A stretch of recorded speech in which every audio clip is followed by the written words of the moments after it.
There's a localization challenge. There's also a cultural challenge, right? Like it's one thing to operate in Italy. It's another thing to be in the cultural zeitgeist in Italy, right? And so that requires resources, headcount, focus. And so that's one way that we look at growth. It's been kind of the foundation, I'd say, of our strategy for the last several years. I think, what we've started to see at the end of 22, and we're certainly going to be investing in, and if you're super familiar with StockX, you've probably even seen us come to market with, is making like very concerted efforts to improve our experience for our sellers across the globe. Welcome to another episode of the Hypergrowth Experience. I am your host, Nima Gardide. In this episode, we have Jacob Fenton on. He's currently the VP of Customer Experience at StockX. If you don't know him, he helped launch the Kindle and has been across multiple industries in real estate and software and consumer. So it was quite interesting to talk to him about, first of all, why did he join StockX sort of early in their journey and has been with them for quite a few years, helping them scale and building effectively different teams that were needed in the organization at the time, where he's kind of realized and come up with the solution to the fundamental problems that the company was going to face over time. It was a quite interesting of a conversation to have with him, given his background and systemic thinking.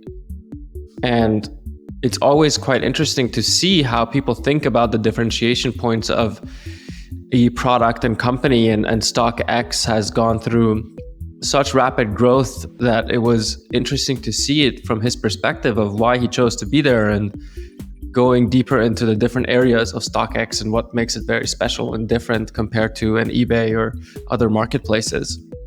So we geeked out a little bit on that, and then I hope you enjoy it.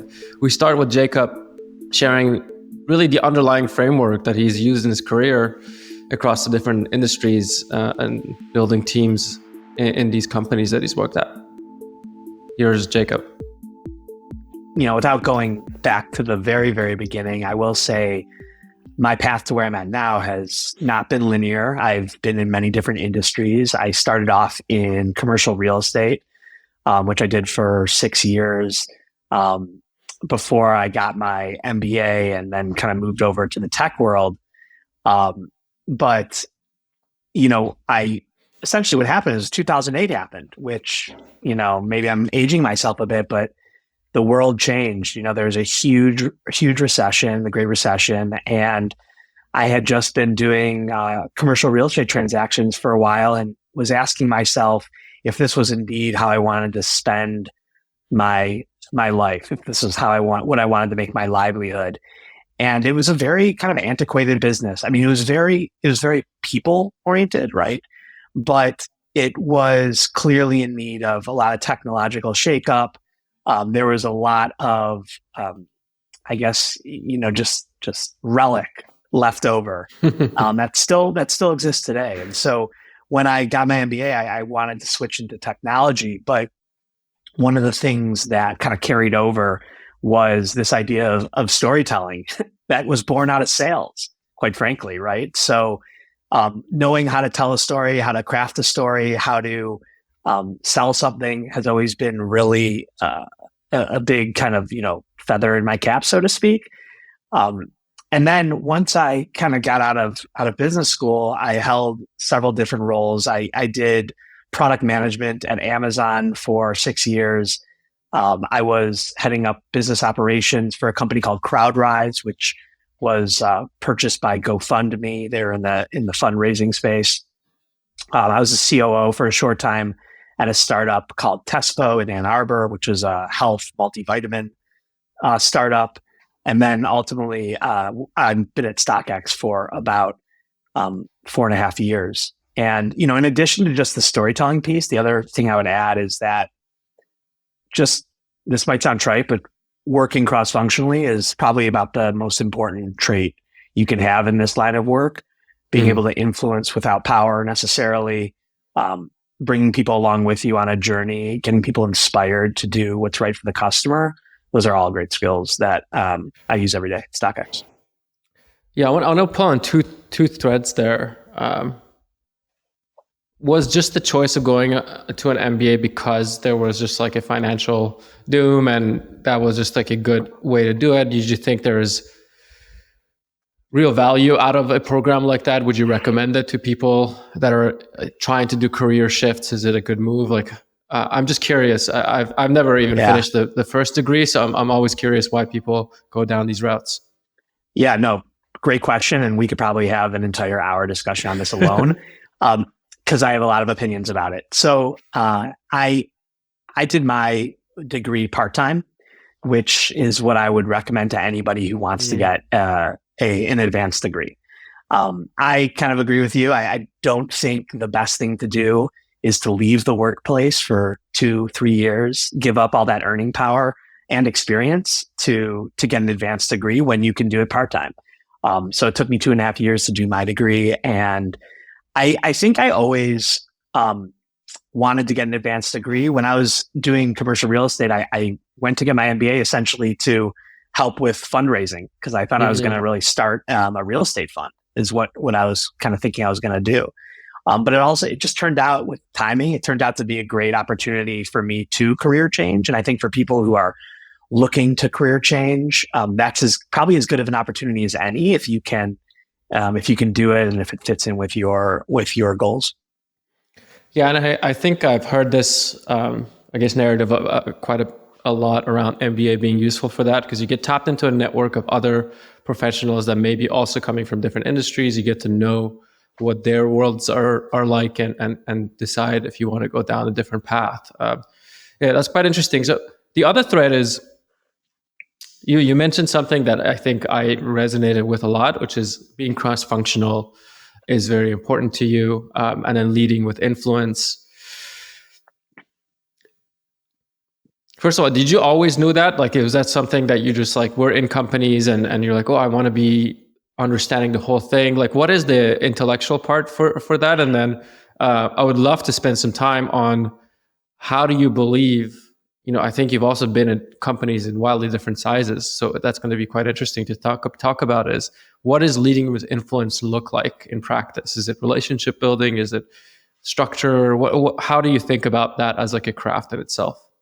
It probably started with just my ADD, if anything. I love getting exposure to different elements of the business. I can get bored easily. So, I think at least in the tech space, what happened at Amazon is this wasn't necessarily planned, but I would do a lot of the product management of products, get work on ideation, figure out how to get it built, what to build, even get it through beta and launch. And then I would usually move on to the next thing, a new product or a new team. And that's just the way my career at Amazon kind of grew. And I think I look back on it and it was great for me because I'm energized by new things. I'm an innately curious person, which is why I love this line of work, and being able to have exposure to different groups, different projects, I think is what keeps me on my toes. And that is really the seed for cross-functional support, right? Because you can't just say you want to work cross-functionally. You truly have to you have to really have a lot of empathy, right? You have to go in, you have to understand the other person's point of view. And one of the best ways to do that is by having been in these different spots. One thing I'm just curious out of that. So, first of all, I feel like I resonate with that a lot because I probably have similar tendencies to you, like feeling like I'm bored in a new role is often the driving force of me just like creating new roles for myself in the org. And that usually pushes the organization forward. How do you how do you sort of balance that rather with depth in the areas? So I think there is like a lot of value in having breadth in an organization as you're trying to solve these problems, but then there is also value in depth. And do you just think that's someone else's role and that you just partner with them to do that work? Do you go in and understand the depth of the different functions that you're interacting with? Like, are you, as a random example, like understand the nuances of creative production all the way to writing unit tests in code? Like, how deep have you gone into these functions as you have journeyed around them and tried to sort of get them to coordinate and produce together? I mean, I think earlier in my career, I would get very deep. So as I mentioned, I started off, at least in the tech world, in product management, where, I did many things at Amazon. I helped build an enterprise solution for schools. I did a lot of work with smart devices. I helped to launch the Kindle tablets, the Fire tablets. And then I think the last project I did was more about automatic replenishment. So the Dash program, maybe you remember this. We launched these buttons. I love those buttons. Those buttons? I'm so sad that they killed them because I had them all over my house and our offices for a while. It was great. Yeah. Yeah. So, I think those projects each required various degrees of deep diving, right? I needed to understand Bluetooth and hardware. And so I would dive in that. But as I've gotten, later on in my career, I've taken more of a leadership managerial role that you naturally have to pull up. But having said that, you have to be able to earn the trust of the people that work for you. So, it's a constant, right? The question of how, breadth versus depth is kind of, ever present. You can't be a subject matter expert at everything, but you have to know enough to be dangerous. And I think most importantly, you probably need to know when you need to dive deep and not just being in like a strict zone of, I can't go that deep because I'm at this level. And, sometimes if there's a problem that people are having trouble with, and they're not able to articulate it, you might have to kind of go back to those roots and go deeper. But I'm very much a generalist, I'd say. And that's been a function. Honestly, it's been by design based on some of the stuff we mentioned earlier. But it's just the way my career has worked out as well. There's nuance into like problem solving with people when they need it. And in order to do that, you do need to sort of go deeper. But I feel like I do have these like mini projects sometimes where I'm like, okay, well, I have to learn about this thing so then I can be useful. And so I'll just go and spend like a whole week reading a bunch of articles and books around the topic. And then I'll show up to the meeting, at least like getting like, probably you'll never be as good as, not probably, for sure, I'm not good as the people that I'm talking to, but at least I'm speaking the language. And I think that really matters a lot. And so you've gone through this, like product has a pretty decent path to generalization. So that makes a lot of sense. When you arrived at StockX, can you level set us a little bit? Like where was the company at? Where were you in your career at this point? Why did you even decide to join? Give us an intro. Yeah, I had my eye on stock. So StockX is about 7.5 years old, maybe 7 years old at this point right now. And I've had my eye on them since the day they launched. Why? Because they were in my hometown of Detroit. It was started by a guy named Dan Gilbert, who is a very successful businessman, owns Rock, owns the Cleveland Cavaliers, and just has been a great steward for the city. And so, I knew of this. It was very much like this strange idea kind of off in the corner that I was interested in on an intellectual marketplace level, but not really from I could see myself working there level. Because we'll talk about in a little bit, we do some things pretty unique and different. And so in that regard, I've always been interested in the business. But I met the COO, Greg Schwartz, when I was moving back from Seattle to the Detroit area. And at that time, they were a brand new company. We kept in touch.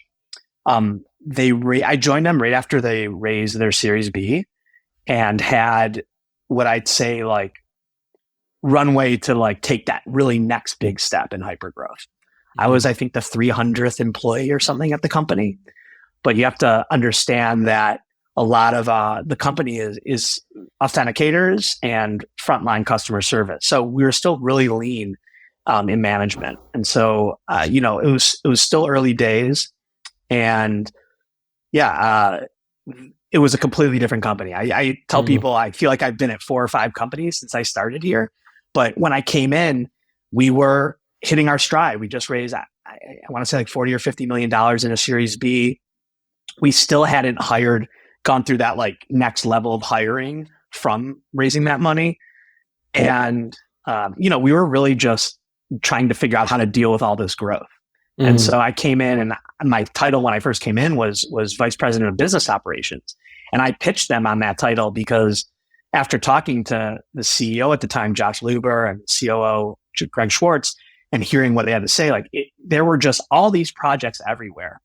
And a lot of people who didn't necessarily know how to do it or didn't have the frameworks in place to think about it in maybe some more sophisticated ways. And so I came in and I started a group called Business Operations, which I had done at some previous companies, where we were essentially, like internal consultants. We would come in and we'd bird dog a problem, or we'd launch a vertical. The first thing that I did when I got to StockX was actually run our handbag vertical. And, on day 3, our CEO at the time, Josh, said, "Hey, we run this vertical." And I said, "Sure." I don't know anything about handbags, like literally nothing. I've never bought my wife a handbag. I don't know about the brands, but we were at that stage where what was really important actually is that we were setting the framework for how to run a category business. What metrics to track, the cadence for meetings, understanding opportunities versus threats, figuring out how to prioritize product improvements, things like that. So, business operations was as much about some bigger projects like that, like, hey, go run this vertical for 5 months. I helped to launch our trading cards vertical, which was a lot of fun. I helped to set the first, data really for the company using Tableau to kind of figure out what we were going to evaluate as a company and set some of those first metrics that we started really, I think, using in more sophisticated ways. And then we would do tons of different special projects, helping ops with claims processes, customer service, bird dogs, different problems. So we were really all over the place. But as we grew and as we hired out people with that money, we were hiring people who knew how to do a lot of that work. And so I did that work for about a year and a half, and we had hired our new CMO, Dina Bari, a couple months before this, and Scott Cutler, who's our current CEO, had also come in around this time. And it was very clear to me that we were moving in a direction that was very much trying to be customer centric. And, we had a lot of work to do to get us to a place where we could claim to be customer centric, where we were listening to customers, taking action, and really leading with their voice first and foremost. And so I pitched the idea to my CMO, is like, hey, actually, let me start a product marketing team under you. So one of the things we did in business operations was voice of the customer. So we were always kind of like doing readouts and reports and like, hey, what are customers saying on social? What are they saying on review sites? What are they saying to us in surveys? So we always did that. But we really had this challenge with security and trust. And coming out of that, we were working on how do we tell better stories about that?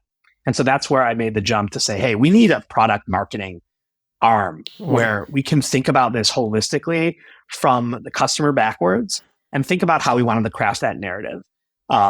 And then so went from VOC to product marketing. And then, coming out of that, the final kind of, leg of the stool was customer experience management, where we said, hey, let's start looking at journeys and let's start doing a better job of actually managing the experience for customers throughout their journey for buyers and sellers. So we rolled that up under one remit, which is my remit now.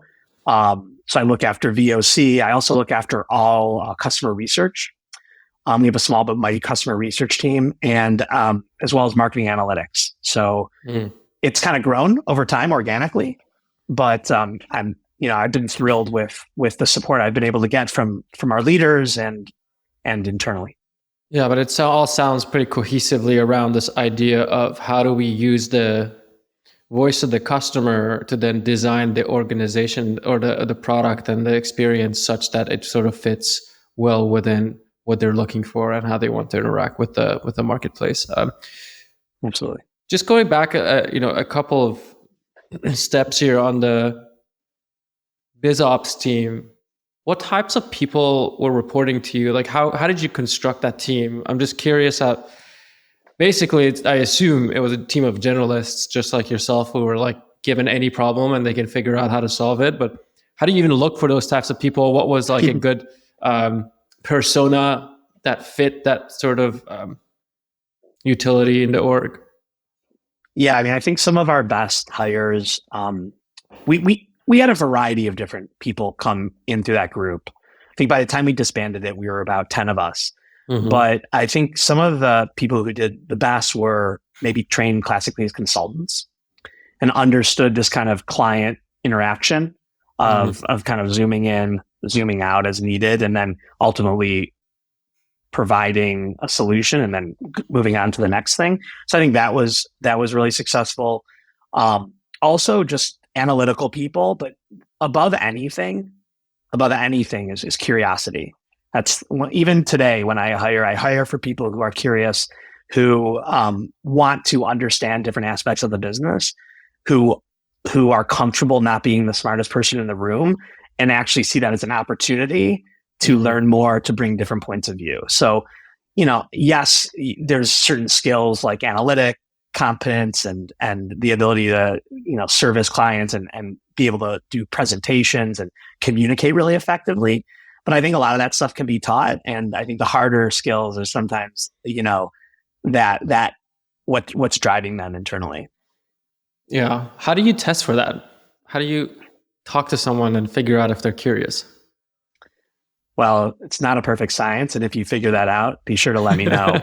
But I think you can learn a lot from talking to people. I think you can learn a lot by looking at people's career trajectories. Like it's one thing, some people might look at my career and say, oh, this guy's all over the place, right? But when they talk to me, they would know kind of the story of why it happened and why and what drew me to each next step in that stage. And I think like when I'm talking to people and testing for that, I want to hear that story. I want to understand why they made the choices that they made. I want to understand like what they do in situations where they do not know the answer. Do they like dig themselves in a hole? Are they paralyzed, which can happen to a lot of people? Are they comfortable asking for help? That's a question I ask all the time. Like, tell me about a time when you just needed help. What did you do? And so I think you can kind of triangulate around curiosity in those ways. Yeah, and it's a curious one because I think I also feel strongly that this tends to be an important trait for generalists. And funny enough, what I look for is curiosity in other areas. So I asked them about like if they like music or art or anything like that, and then see how much time they've spent just being curious in that other space that's not maybe their work. And so I think that, and funny, I think I'm just like projecting my own definition onto other people in a lot of ways in that sense of just like seeing, okay, like that's what I do because I'm curious about like as a base human being, I'm curious. So if I like something, I'm going to be very curious within that space. But I think the story of how people have gone through their life is quite interesting. I think I should probably include that in my process of talking to people.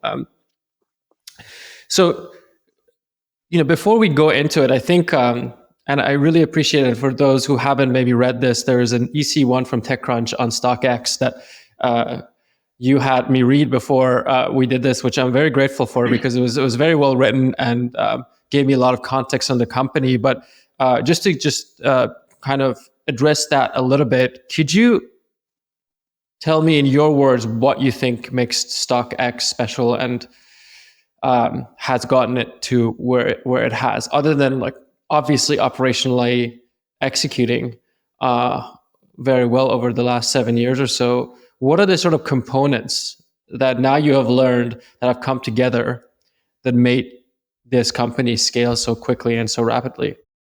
Just for the sake of maybe some of your listeners who aren't familiar with StockX, I'll just give a real quick 20-second on what it is. So StockX is a live marketplace for what we call items of current culture. Things like sneakers, streetwear and apparel, electronics, trading cards, collectibles. And it's unique in that we do really well with things that are hard to get, where there's scarcity. Limited edition sneakers, for example, PlayStation 5s over the holidays when you couldn't get them. And we facilitate the trade between sellers and buyers. So we hold no inventory, but every trade that comes through our marketplace is sent to one of our 14 authentication centers around the world and is actually hand touched by an authenticator.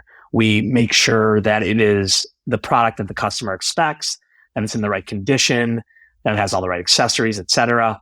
And then we ultimately send that to the buyer. So I believe we're the only marketplace that still kind of commits to doing that with 100% of the items that come through our platform.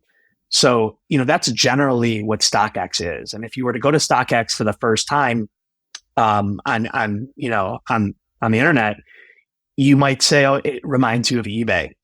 Mm-hmm. And I think there's some truth to that in that, eBay is a garage sale for kind of everything, right? But I think once you get into the details, you see how differentiated and different it is. And so, one example I'll give you is our product detail pages. So if you were to go search, I don't know, what's your favorite band? My favorite band, let's say Muse, because I don't listen to bands as much anymore. Fair enough. Let's say you loved Muse and you wanted to find a Muse poster from a concert you went to. You would go and you'd search, Muse in Chicago or New York or wherever you were, and you'd probably have like 10, 20, maybe 30 or 40 listings, right? It's listings based. And you'd go through and you'd look at the pictures and you'd find out like which one is the one you want, which is priced right vis-a-vis the quality, et cetera. StockX simplifies all that down. So we're not a listing site. There's one product page and you go there and we show you every sale that's ever happened on our platform and how much it went for. So, it's very easy for you coming in to make sure, that there's pricing transparency, the quality is standardized. And, so that's how I just want to make that clear to your readers, because that's something I hear a lot, to your listeners, that's something I hear a lot, when I'm explaining the business to people for the first time. Yeah, it's almost as if like you have aggregated the product in itself. Like I actually just want the product, right? I don't care so much for the seller who's selling it. I just want the product. That's one aspect. And then this like trust aspect, which you alluded to with this verification process or authentication process, resolves the seller part. So it's almost as if like I'm going on an Amazon and buying it, but there's a lot more depth there because you're going after these sort of specific products that have. And the way I sort of like walked away from trying to understand your business is they have like either brand value or scarcity or both beyond just utility. And this feels like wildly different than eBay to me when I started looking at it. So it is wildly different. It's a completely different business. But I forgot your original question. You said, I think you asked me what's made it kind of what's made it relevant special, other than our operational. Exactly. Like other than executing on the plan, what is the parts of the plan that have made it become this big and become this foundational to the culture? Yeah. So I think you really got to step back and you got to remember what was going on before StockX existed. So let's just take sneakers, for example.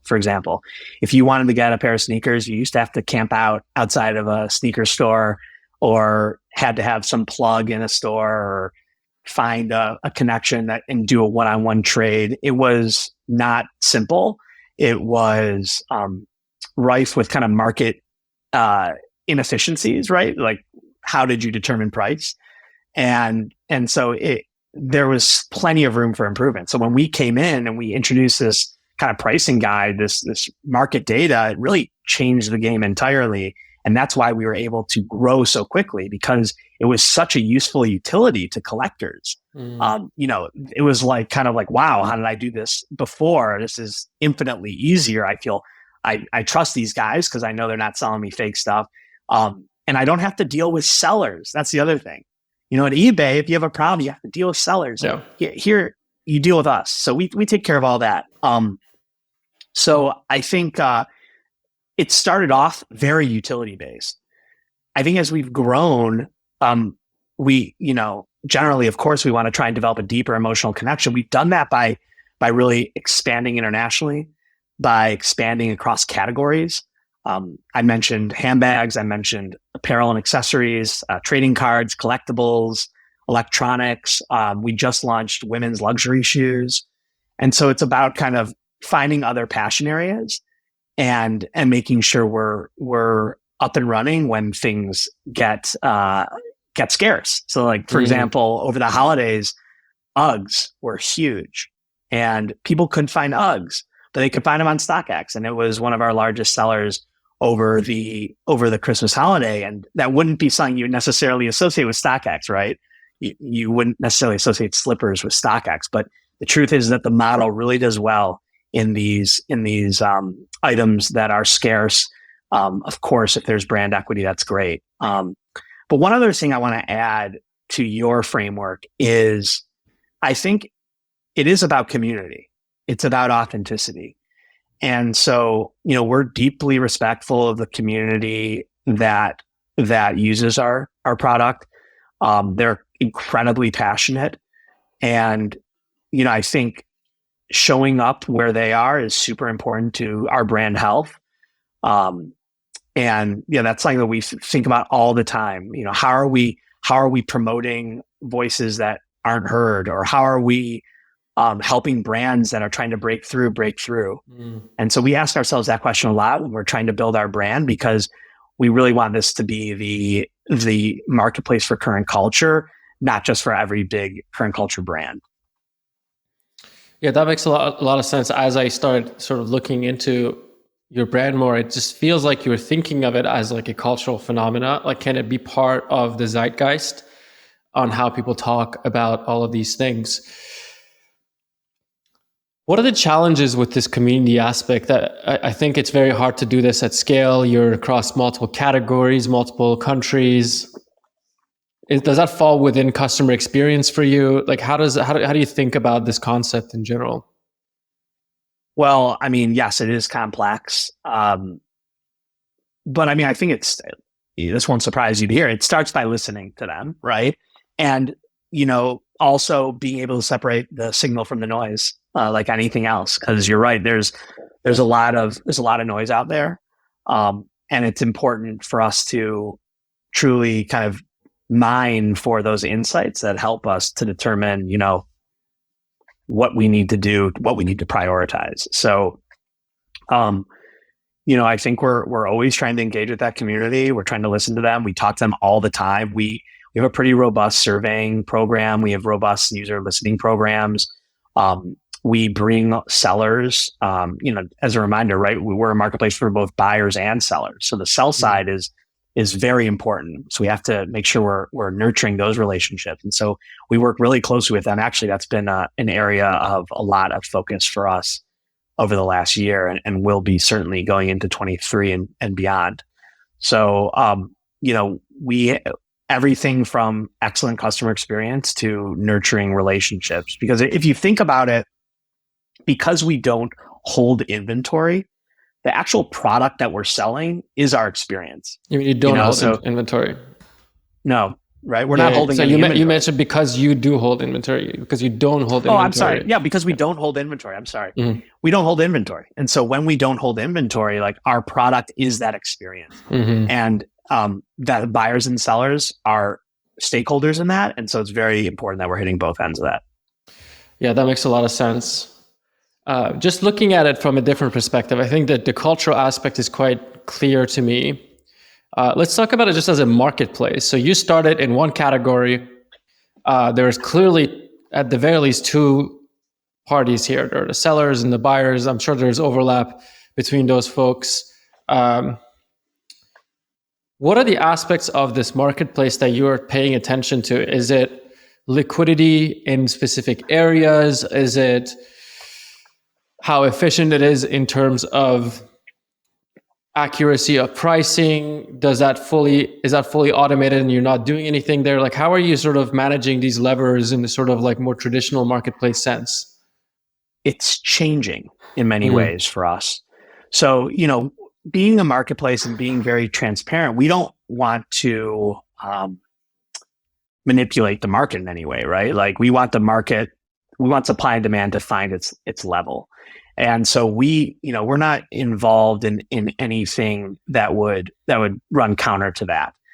But you're absolutely right. As we think about things like liquidity and sell-through for our sellers, we have to figure out ways to make that more efficient. So, making one of the biggest things that we do is we are a global marketplace. So we operate in over 200, countries and territories. I mentioned we have 14 authentication centers around the world. And when you have that sort of complex supply chain where buyers and sellers might be in different places, and you have things like taxes and duties, customs, you start asking yourself, how do we make these things more efficient? Not just for us and for our bottom line, but for sellers and for buyers who might have to pay some of those fees. And so, there's a huge entire arm of our business that's very focused on optimizing that logistical, maze, really, for lack of a better term.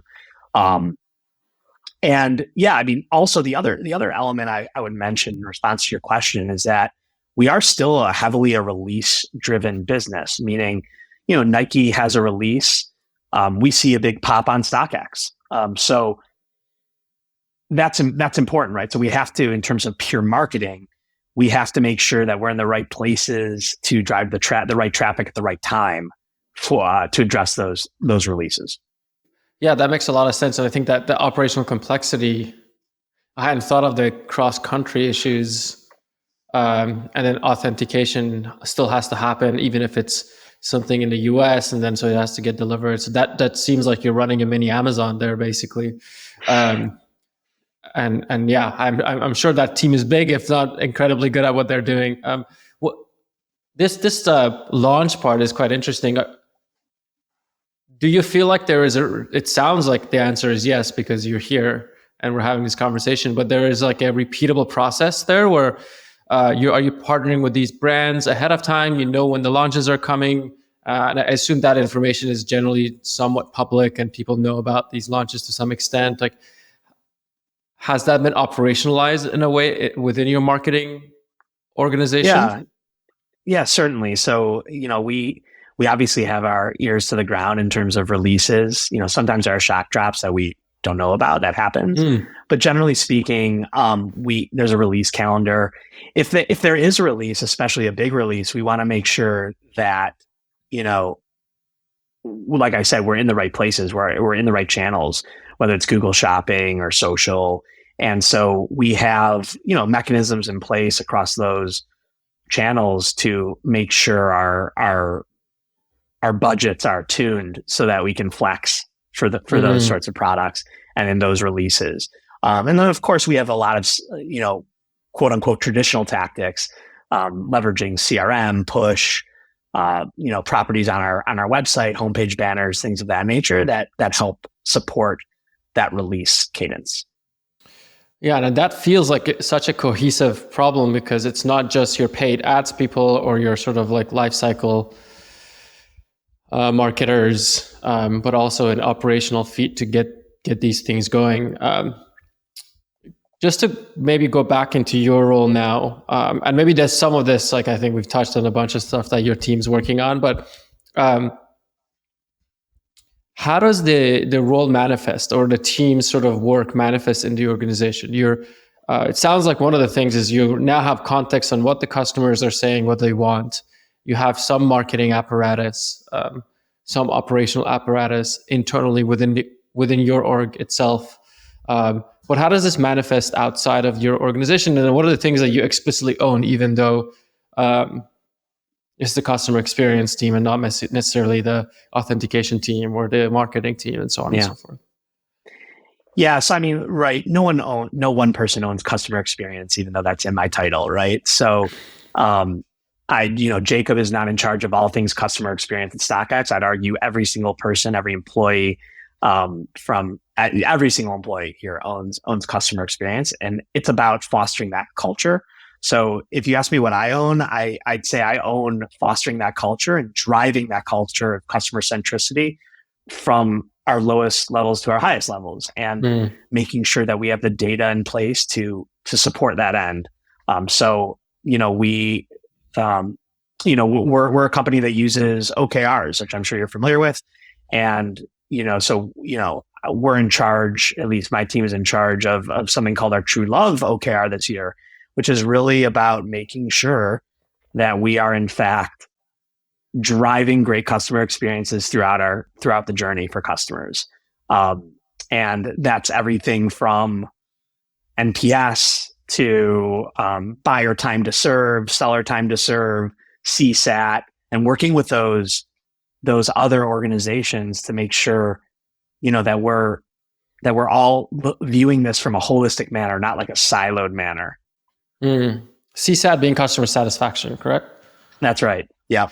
And so the OKRs around, is it sort of like composited into one metric, or it's just these are like some of the key results that your overall objective is sort of tied to? I love that you want to geek out on this stuff. That's awesome.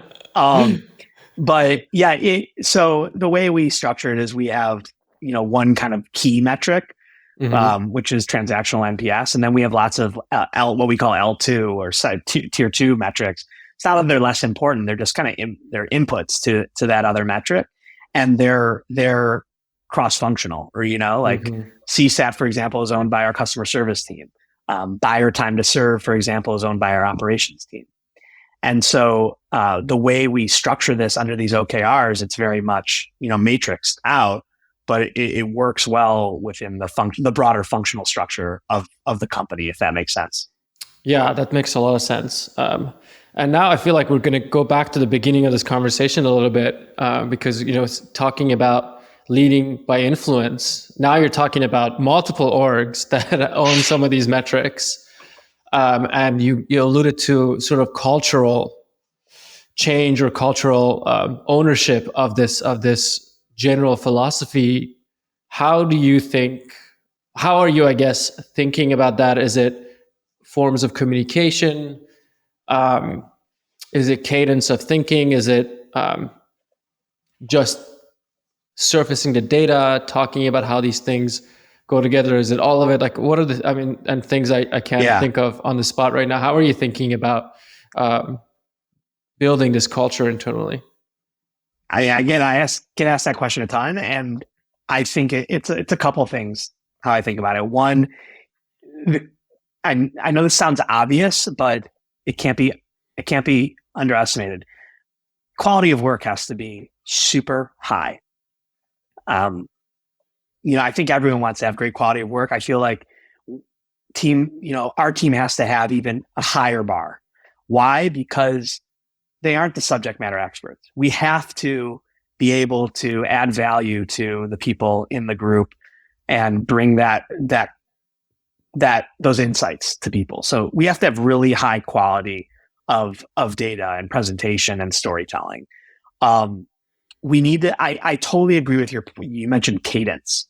Mm-hmm. So this is something I really believe in strongly, which is that and I give this advice to people who are like just starting up in something like this, which is don't be afraid to create a cadence for something, even if you don't know if it's the right cadence. Mm-hmm. Like throw it out there, start with it, and then you can iterate.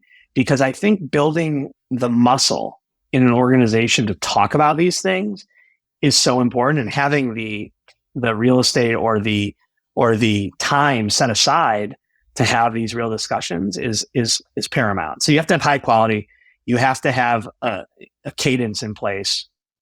And I think really you need to have support from the CEO and your C-suite. You can have the best team with the best of intentions, to do this, but unless your leadership team is paying no one's going to pay as close of attention to it as your team, but unless they're fully bought in on the value and on what the goal is and the strategy behind it, it's really hard to get that influence for that to percolate throughout an organization. And so I'm very, fortunate in that regard. Our C-suite is fully bought in. We believe this is how we win in the long term. And, every employee who works at StockX feels the same way. And we're going to continue to kind of improve that and build from there.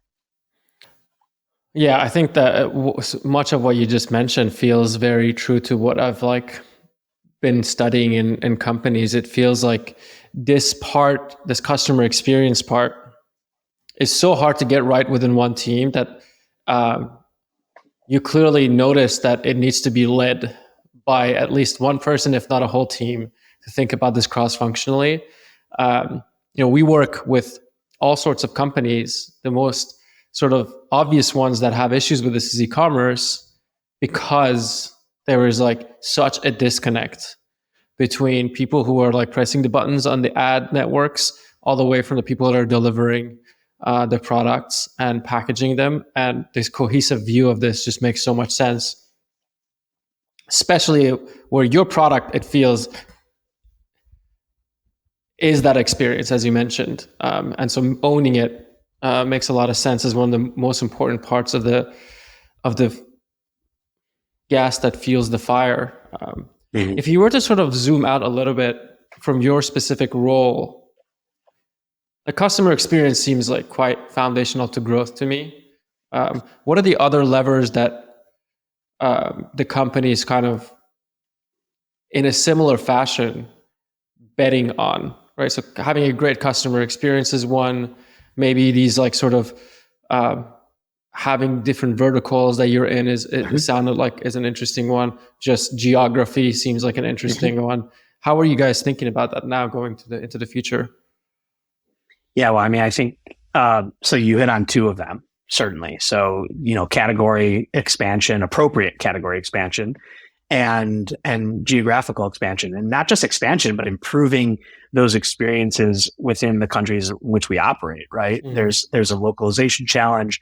There's also a cultural challenge, right? It's one thing to operate in Italy. It's another thing to be in the cultural zeitgeist in Italy, right? And so that requires resources, headcount, focus. And so that's one way that we look at growth. It's been kind of the foundation, I'd say, of our strategy for the last several years. I think, what we've started to see at the end of 22, and we're certainly going to be investing in, and if you're super familiar with StockX, you've probably even seen us come to market with, is making very concerted efforts to improve our experience for our sellers across the globe. So we, just recently we've launched our APIs, so sellers can now programmatically tie into our marketplace to do things faster, which opens up a whole slew of use cases. We've released a product called StockX Pro, which is for kind of mid-level sellers who want to do a lot of actions in bulk. So, it's a very slick tool. Or maybe it was 2 years ago, we acquired a company called Scout, which is a kind of an app that facilitates inventory management for these businesses, as well as multi-marketplace commerce. And so we're integrating that into our experience. It already is integrated, but we're constantly improving that. And we're looking at new ways for storage and to facilitate kind of an easier transaction for the seller. Because ultimately what we want to do for our sellers is make it easier and less expensive for them to transact. That just feeds our flywheel, brings more buyers, et cetera. So I'd say those are the things we're really focused on right now. Is there, and I'm just speculating here, is there a percentage of your transactions that are purely market making transactions where people are doing the work that it takes to basically create an efficient market by creating transaction volume and doing arbitrage. I assume there's some of that, because the moment you just said API, the part of my brain that like lit up and was like, oh, this is like a futures market. So all I'm doing is just like trading, and there will be a world where there will be warehouses that hold the stock, just like in a futures market, where no one actually like cares about the delivery of it. Just the pointer to who owns the product changes in that warehouse, and there may be some of that happening already. But I'm just out of curiosity. Yeah, right. Like if you own oil futures, you don't own a barrel of oil. Yeah, you don't own it. And some of these exchanges hold warehouses with like the oil in it or nickel in it, and all they do is just change the pointer on who owns it after the fact that the thing is sold, right? And so, yeah, I would love to maybe go back a couple of years before you've arrived here. Since you're a cultural phenomenon, and a lot of it, and correct me if I'm wrong, was in the physical world, and you're sort of like building on top of that, was COVID a accelerant for you or the opposite? Well, I think, just to clarify, I think in terms of phenomenon, like I think it was less in the physical world. I think it was always really digital. COVID, like a lot of e-commerce companies, was a huge accelerant for us. The stimulus money in particular, people were buying sneakers and flipping that on StockX. Our business saw a huge amount of growth. I think actually about half of our company was hired during COVID. So we saw tremendous growth. I mean, we opened up authentication centers in far-flung countries with people that we didn't get to meet in person. So it was just a wild time in general, but one in which we saw huge growth, mostly from, I think, a lot of the influx of money into the system.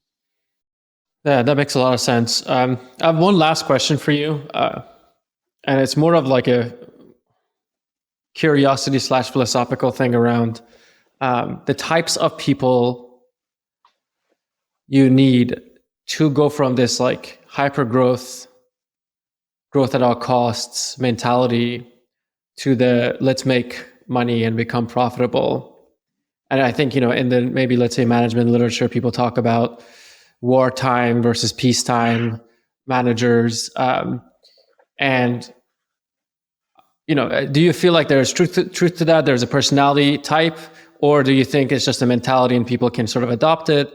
And then maybe like a follow-on around that is, how has that sort of manifested itself in StockX, where the context in which you had hired sounds like half the team was this 0% environment of let's grow as fast as we can, where now you're focusing the company on profitability more than before. So I wonder how you think about that, and I actually don't have like a strong opinion on this one. I think to a large extent, it depends on the type of culture you're trying to build. I mean, I know that when we interview, we want to make sure we're hiring people who are flexible and adaptable, right? Mm-hmm. So, generally, I don't think people are coming to StockX who have like a very specific point of view and how exactly it's going to go, right? We're still a startup or scale up, whatever you want to call us. Things change, market dynamics change. And so it's really important that somebody coming to work here understands that and actually gets energized by that. Like I get energized by that sort of stuff, which is why I like working in this kind of size of a company. Mm-hmm. I think that there's also like this kind of a self-culling, like if people aren't comfortable with that, I think they naturally might look to other places to go and work. Maybe something that's more stable, or something where that's more in line with what their career goals are. But at the end of the day, like I think our team is like all in on our value prop and what we're trying to do. And one of our cultural values is something called hungry for what's next, which is this idea that like whatever's coming next, we embrace. It might be different from what we're comfortable with, but we're going to go in fully. We're going to adapt as needed. We're going to work together as a team to come out on the other end, more successful than before. So I think it comes down to the type of people you bring in. I think we've done a great job of hiring even during the pandemic. And so I think everyone who's here is like fully focused on that mission and bought in. Well, Jacob, thank you so much for this time. I appreciate all the wisdom you bestowed upon our listeners and me. It's very clear that you're a thoughtful leader at StockX, and I'm so excited to see what you all achieve over the coming years. Thank you for the time, and thanks for coming on. Yeah, thanks for having me. I appreciate it. All right, and that's a wrap. Thanks for listening. As always, if you like these episodes and enjoy the podcast, please like and subscribe on Spotify or Apple or YouTube, wherever you're watching. The next stop, we're going to have Alexei, who used to be the head of growth engineering at Masterclass and previously at Open Door. He's a good friend of mine. I've known him for quite a few years, and we've really geeked out about growth engineering throughout our careers. So we end up having a very deep conversation about how to build these teams and how to think about the flow of data and the importance of analytics in companies. So stay tuned for that, and see you on the next one.